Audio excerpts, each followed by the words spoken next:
আমি এইখানে এটা দেখাশোনার দায়িত্ব হর্টিকালচার সেন্টার কৃষি মন্ত্রণালয়ের আন্ডারে। ২টা বছর এখানে এইভাবে পড়ে রইছে। আমি ২ বছরে কোনো বেতন পাচ্ছি না। যখন এটা ঠিকাদারের আন্ডারে ছিল, তখন ঠিকাদার কিছু, কিছু দিছে। যখন এই ডক্টর মেহেদী মাসুদ স্যার এখানে হ্যান্ডওভার দিছে, তখন এইখানে রাইখে গেছে। রাইখে যাওয়ার পরে ওই ৬ মাস আমি কিছু, কিছু পাওয়ার পরে তারপরে যে ২ বছর আমি কোনো বেতন, বোনাস বা কিছু আমি পাই না। এখানে রাত্রে দিনে সবসময় আমার থাকা লাগে, বা কেউ একটা আম এলাকার মানুষ কেউ ঢোকে না কি করে না ভাঙিয়ে ফেলায়, এটা আমার দেখে শুনে রাখা লাগে।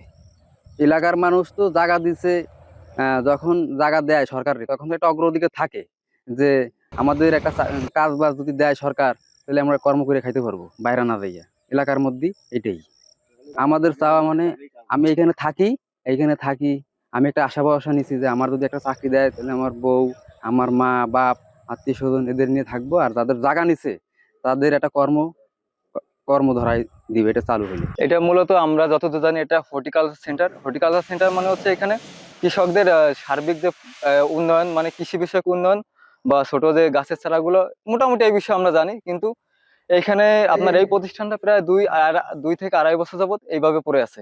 এখন এইখানে সরকার তো কোনোভাবেই লাভবান হচ্ছে না, প্লাস এইখানে যারা প্রান্তিক কৃষক আছে বা বা যে সুবিধাটা পাওয়ার কথা কৃষকের, সেই সুবিধাটা কোনো প্রকারেই পাচ্ছে না। এখানে সরকার যে উদ্দেশ্যে করছে তা কিছুই হচ্ছে না। প্লাস আমরা যারা এখানে আশেপাশে আছি, মানে এখান থেকে উপকৃত হওয়ার কথা, আমরা কোনোভাবে উপকৃত হচ্ছি না। এইখানে এটা তো সবশেষ বলতে পারি ভূতের অবস্থা আছে। আর আমরা চাই এইখানের কার্যক্রম পুরোপুরিভাবে চালু হোক।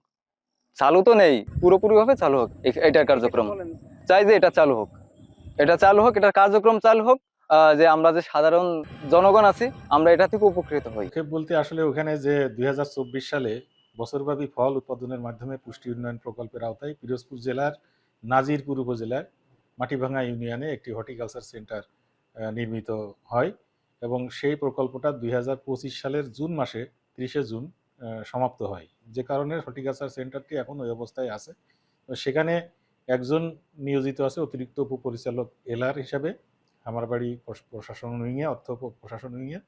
এবং সে একটা চিঠি আমার বরাবর লিখেছে যে ওই হর্টিকালচার সেন্টারটি যদি রাজস্ব খাতে নেওয়া যায় তাহলে এলাকার লোকজন, বিশেষ করে ওই এলাকার কৃষকরা তাদের চাহিদা অনুযায়ী ফল ফুল সবজির চারা পাবে এবং সাথে সাথে এই সরকারি সম্পত্তিটাও রক্ষণাবেক্ষণ হবে।